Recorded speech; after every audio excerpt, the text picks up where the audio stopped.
everybody, welcome to Garden Time with Belle. Well, as promised, today I'm going to be taking you with me as we tour my property, and we're going to look at every single container that I planted up.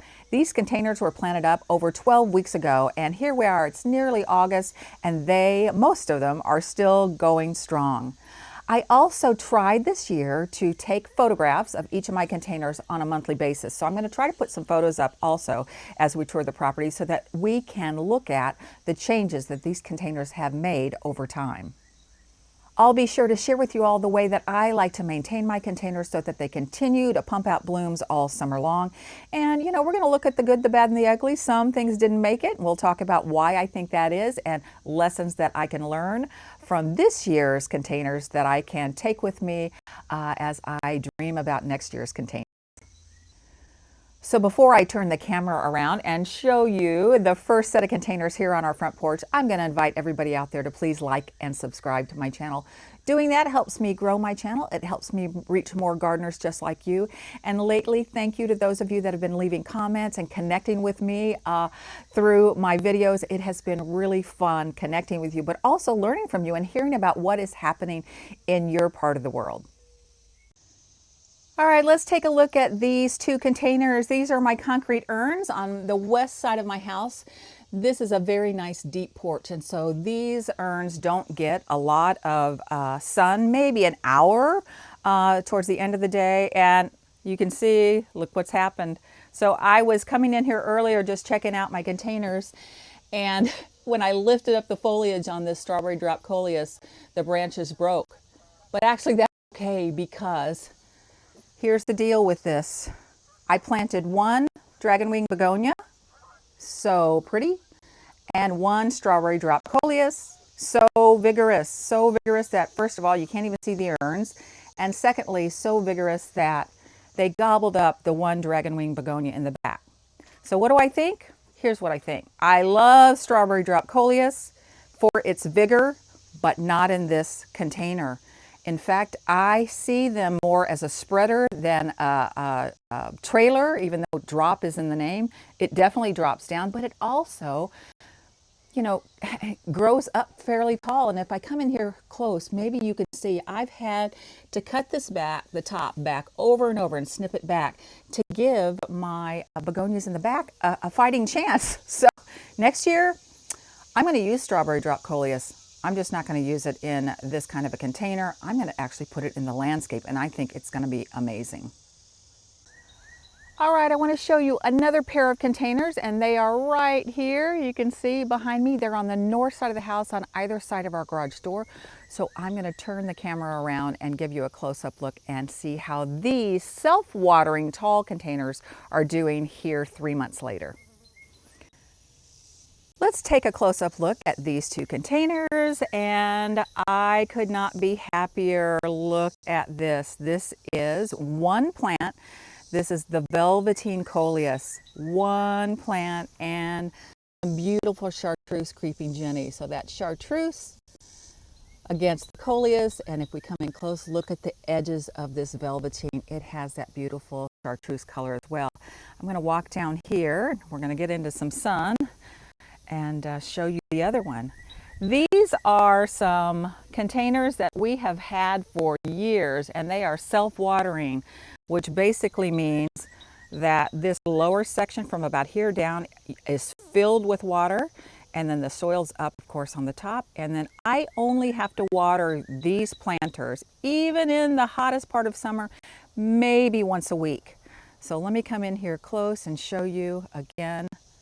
Oh my goodness, it did exactly what I wanted to do. One plant, guys, one coleus and one creeping jenny, just filled this up beautifully.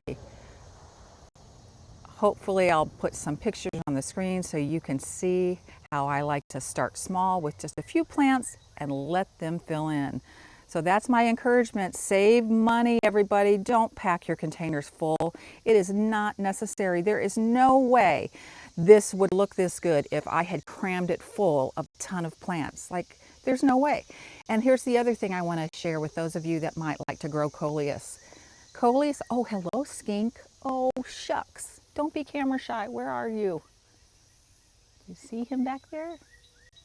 My garden is in Missouri, and we have these little lizards called skinks, and I guess he's going to go inside there. All right, well, we might see him again. Anyhow, okay. Let me back up a little bit, everybody. Let's see if I can. There we go. So, my trick is to support your coleus when it gets big and bushy. And let's see where my support is over here. Can I find it? Oh, yeah, it's right here. Let me come in. I have a bamboo stake down in here. Do you see that? Right there. So, when coleus gets this enormous and heavy, it can sometimes snap in the wind, and so you want to be mindful of that if you're growing coleus in a spot that could catch a lot of wind. And we get big storms here in Missouri, big thunderstorms in the summer, so this one also has a bamboo stake in it right there, and it just provides it a little bit support in the wind. I don't have them lashed to the stake, but I have the stakes woven down in amongst their main stems, and that seems to do the trick. All right, let's keep this tour going. I'm trying to decide where we're going to go next. I think we're going to head down to my greenhouse, and let me show you the 2 aqua pots that are potted up outside of the door. All right, so these aqua pots, just like everything I'm showing you, all these things I planted up basically the first week of May. So they have been growing for 3 months. So again, I'll try to put some pictures on the screen to show you how tiny the plants were, and look at what's happening now. So in these pots, I have this sun-credible branching sunflower, 1 in each. They are enormous. They're at least 3 foot tall and 3 foot wide. And then on either side, I planted Nemesia, Arrowmance mulberry. I've never grown Nemesia before. And what do I think about Nemesia? I think I love it early in the summer, but as we've gotten hotter and hotter and hotter, it's struggled just a little bit. I only have 2 Nemesia in this pot, as you can see. So the sun credible is in the middle and a Nemesia on either side. I think probably, even though I don't like to overplant my pots, probably I should have put 3 in. So what do I think of the sun credible sunflowers? I love them from a distance, but I'm kind of fussy when it comes to gardening, and I like to deadhead. And I know a lot of people don't bother deadheading, but I don't like the way that the spent blooms look, and so I come in here and I deadhead any of the spent blooms off. In fact, I think I did some deadheading a couple days ago and just chucked some of them down on the grass because we're going to be mowing today and grinding all that up. So anyhow, I mean, from a distance, that sure is pretty. The vigor of these sun credibles is fantastic. The Nemesia, I loved it more earlier in the summer. It was much more floriferous, as they say. Aqua pots, you've heard me talk about them. I've shown you how they work, how to assemble them. I'll try to link some of those videos in the description below for those of you that aren't familiar with them. Aqua pots are self-watering. However, because this sunflower is so massive, I've had to water these aqua pots about every 2 to 3 days. I've had to fill them up in the heat of the summer. Generally in spring or close to fall, I can go a week or so without having to give anything water. But we've had really high heat here. We've had heat indexes, I think 2 days ago, it was 114 degrees between the regular air temperature and the humidity. It was really scorchingly hot.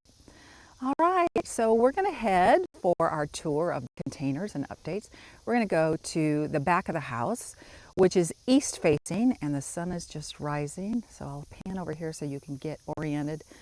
There's our beautiful pond and our pollinator habitat. Check that out, everybody. 2 acres of native flowers and plants for pollinators. We love it. That's not part of today's tour though, so I'm going to stay focused. We're going to head on the back side of the house, east facing, and check out these containers. All right, it is lawn mowing day and my husband's already been in here doing some weed eating, so you're going to see some weed eating grass all over the concrete. But we're not here to talk about grass, are we? We're here to do a container update. Oh my goodness, I think she might win the prize this year. I will definitely 100% grow this double grapefruit calibrachoa. Oh my gosh, everybody, just take a moment. Look at this plant. I only planted 3 of these calibrachoa in this large pot. You can't even hardly see the pot, can you? I'm just going to do a 360. She's so pretty. I love this plant. Number one, it's healthy, it's vigorous, but what is so beautiful to me is one plant produces flowers of different colors. Soft yellow, soft pink, bright pink. Oh my gosh, everybody, so pretty. And then in the center, I wish she were blooming right now. She's got lots of buds. This is the reminiscent coral shrub rose. She is a baby rose. I just planted her in this big container. Again, first week of May, like most everything else here. And I am going to overwinter this pot in my greenhouse that I'm not going to heat this winter, and hopefully she will survive. So yeah, calibrachoa, double magic grapefruit, definitely will have this annual on my list for next year. And then let's look at some more calibrachoa. I'm really proud of myself, everybody. I don't usually grow calibrachoa, but I scored big this year. I think I finally learned what they like. And so I chose this year and to use this container for flowers. This is a green stock vertical planter. And let me see if I can spin it around a little bit for you to see. So I have 3 varieties of calibrachoa. Oh, I don't know. Grape Splash, I think, is what this one is called here on the top tier. And then Fruit Punch, maybe. And then, oh gosh, Purple Punch. Oh, I can't remember exactly. I'll try to put the names on the screen for you all. I am so delighted with how this turned out. I chose on this container to only plant in every other pocket. So actually on this, each tier has 6 pockets where you can put a plant. And I chose, because I know how large they get, I chose to plant in every other one. And especially that top one and the purple on the bottom, they filled in. I'm thinking this sweet little hot pink one, I'm thinking this wasn't quite as vigorous because look, if I raise this up, all of the foliage from this beautiful plant here is maybe sort of crowding that one out in terms of sunlight. So I haven't come in and pruned this one back at all, but I think I'll take after that later and maybe trim up this top tier a little bit so that these pretty pink ones can get a little bit more sunlight. So for the last collection of containers, we're going to look at my hanging baskets out here and also up on the deck. So let's take a look at this one. So this is enormous. I wish I could explain how big this is. This is a 16-inch hanging basket. This is the weekend basket. I'm trying them for the first time. They are self-watering. They have a water reservoir in the bottom.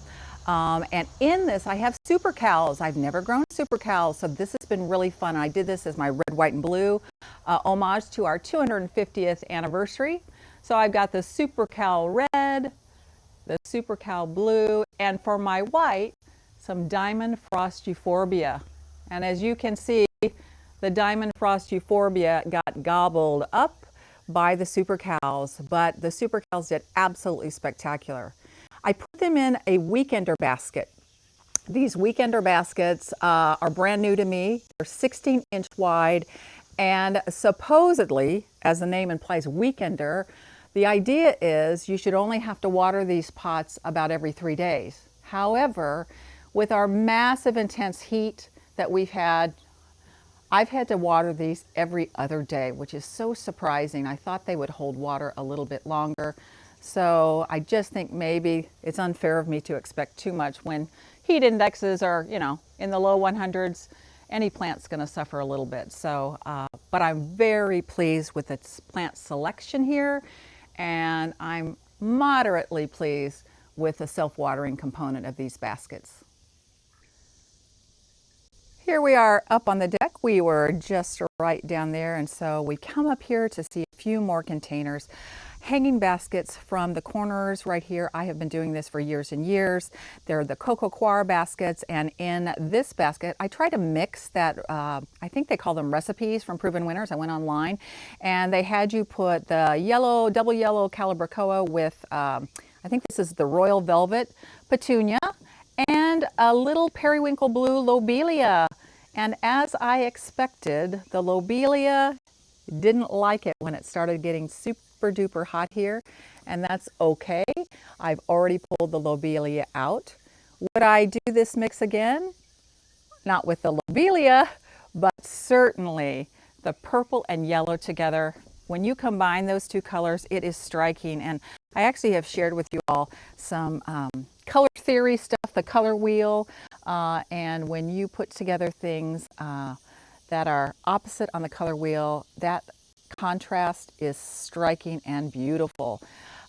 So yeah, I am happy about these. I have already trimmed them back twice this season. So I'll come in here when they get really kind of leggy or get bigger than I want, and I'll just do a little short trim, a haircut, and it will rejuvenate the plant. All right, let's take a look at this shade container. Come in for you. It is wonky. It's all I can say. Wonky, wonky, wonky. So these are caladium in the center. I don't recall the name of this variety. I do love them. They are absolutely beautiful. So if you need a pop of color in a shady spot, give caladium a try. I mean, look at that. They're just beautiful little hearts, aren't they? What is wonky wonky is, again, I had some leftover starts from propagations that I made from the strawberry drop coleus. And I thought strawberry drop would have a drop habit. I thought it would be mostly a trailer, but as you can see, they want to shoot up, and then eventually sometimes they'll shoot down. I have chopped this back so many darn times. So yeah, caladiums, beautiful. That coleus with them, wonky. Probably won't do that combo again. All right, we've gotten to our last container on our container tour update, and this is a large container. It's 4 feet wide and 1 foot deep. It has this beautiful attached trellis to grow vining things on. I think the trellis is nearly 6 foot tall off of the surface of the deck. So let me show you how things are looking, and I could not be happier with this container. This container has 2 Wicked Witch coleus in it, just 2. Each one of these is easily 3.5 foot tall and easily almost 3 foot wide. So if you want to grow Wicked Witch coleus and you need to fill in a lot of space, this is great. They grow equally well in the landscape. This is a tour of the landscape, but you want to check out my July walkabout, my garden tour. I'll show you where I took snippets off of this plant, grew them in some water, popped them in the soil, and I have multiples of Wicked Witch coleus all over the property. That's how easy it is to propagate coleus. I can't recommend you guys try that. Oh my gosh, you'll be rewarded.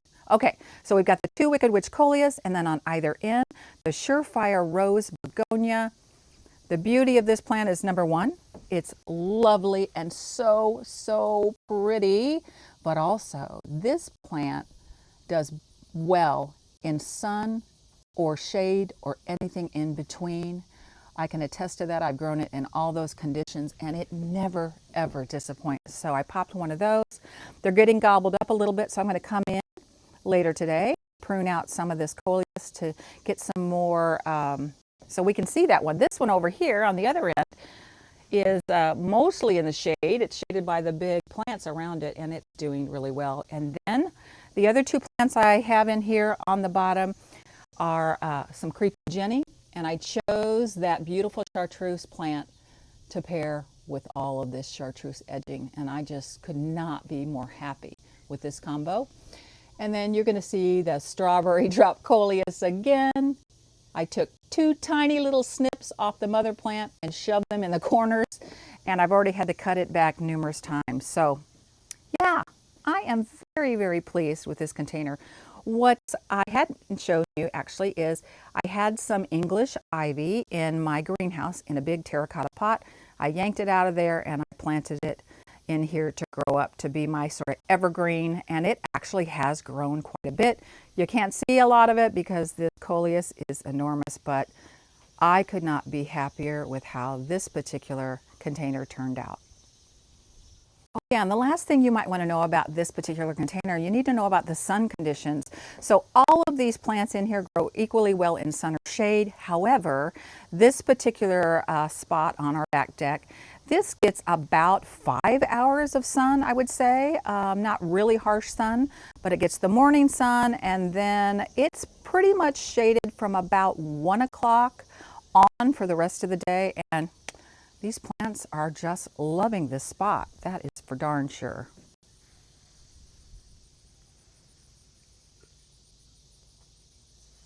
So we've ended up back here where we started from on my front porch, because I do want to share a few things with you in terms of maintenance. What do I like to do? How do I like to take care of my containers so that they pump out blooms and beautiful foliage all summer long? So let me share with you some of my ideas. So first of all, they need to be fed. 100% annual flowers need regular fertilizing. So at planting time, I give them a slow granular fertilizer. I put it in the soil and work that in when I first put them in the ground or in the pots. Then I come in every Friday, Fertilizer Friday, and I give them a water-soluble fertilizer. Use whatever type of fertilizer you like. I happen to use the Proven Winners water-soluble fertilizer, and I also use Jack's Bloom Booster. It's a water-soluble. So those are my two favorites just because I've used them for a long time and they make a big difference. That is key. If you do not choose to give them food on a regular basis with a gourmet drink, I call it, they're not going to produce for you. They're just not. By this time of year, most folks that purchase those big, beautiful hanging baskets from the nursery that have gotten fertilizer every time they're watered, by the way, they look amazing, right? And then days of summer hit, and even if you're just giving them regular water, what happens is because containers drain, every time you water them, it goes through the soil, it gives them hydration, but it leaches out any quality things in the soil that feed them so that they continue blooming. So by end of July, a lot of those containers you bought at your nurseries in May are not looking so great, and that's probably why. So I can't encourage you enough. You have to water your containers on a regular basis, don't you? They dry out. If you're watering anyways, why not throw a scoop of fertilizer in your water, mix it up, and that particular day you're watering them, give them a gourmet drink. So let's talk about watering. We talked about feeding. Watering. Oh my goodness. Yeah, you've got to be on top of your watering. Many of you like to put drip irrigation into containers. I haven't done that, but that's one way to not have to hand water. So because I hand water, I water my pots every single day in the hottest time of the summer. So for me, that's typically I start watering them every day in June, July, and August, pretty much. I water early in the morning so that they can absorb everything they need and can handle the rest of the day. I do know, though, that some of you might need to water twice a day. So early morning and then maybe time, give them another drink. Sometimes you need to do that. The beauty about self-watering containers, though, as I love those because I don't like hand watering. You can go many more days in between, so you might want to check into that if you don't like to have to hand water. So we talked about feeding and we talked about watering. The other thing I would say you need to consider, of course, is placement of your plants. And most plant tags nowadays are really great. They give us tons of information on what kind of light conditions our particular plants need. The beauty of hanging baskets and containers, especially pots, is they're mobile. So if you've controlled for fertilizing and you know they're getting the right amount of water, then maybe you just need to relocate that pot. Try it, experiment, you know. I mean, my goodness, I'm constantly shuffling plants around in my garden, and it can make a difference. So do some experimenting with where your plants are located if you can, and maybe just a simple shift in where they're getting sun can make a big difference to the health of your plants. And lastly, I would encourage everybody to not be afraid to prune your plants, to cut them back, to trim off parts that aren't looking great, to give them a little haircut halfway through the summer season, because whenever we snip our plants, it tells the plants, ooh, I need to produce more flowers, I need to produce more stems, and generally speaking, a little haircut will really revitalize your annuals and have them, gosh, especially in the heat of the summer, have them getting back to normal in just a couple of weeks. So it's worth thinking about, you know, doing that. And if they're gobbling up your other plants, cut them back. Make room for all the plants in your containers. And the last thing I will share, and I've shared this many times, so those of you that have seen my videos have heard this, but those of you that are new to my channel, I am a tremendous proponent of not overplanting your containers. You will see many, many other gardeners on YouTube that will take a 10-inch container and they'll put 5 plants in it. Or a 16-inch pot, they might put 10 plants in it. Why? Why in the world would you do that? A lot of those folks do that because, number one, they either are in the business of growing plants, so they have a huge stash, that's their business, or they're getting lots of plants given to them by certain plant companies to feature those plants. So they're not having to pay for a lot of those plants. Or, I mean, maybe they are paying for them, but not like you and I, the average home gardener, would. So save yourself some money and don't overplant your pots. Besides saving you money in your containers, it saves your plants. When you cram them full, those various plants are fighting for moisture in the soil and for food in the soil. They're competing. They're all using that same container to grow. So if you can be patient, if you can put your plants in a pot and maybe just a few of them, give yourself, usually it takes about 4 to 5 weeks before they'll really start to fill out, annuals in particular. Just be patient and enjoy seeing their progress. And today I tried to include some pictures of my containers where they looked really sad in the beginning. They looked spindly. You could see all the soil, but within 4, 5, 6 weeks tops, they're starting to flush out. And now they're so dang big that I have to cut them back. So I hope those ideas will encourage you to figure out ways that you can keep your containers gorgeous all summer long. So until next time, I'm going to wish all of you out there happy gardening.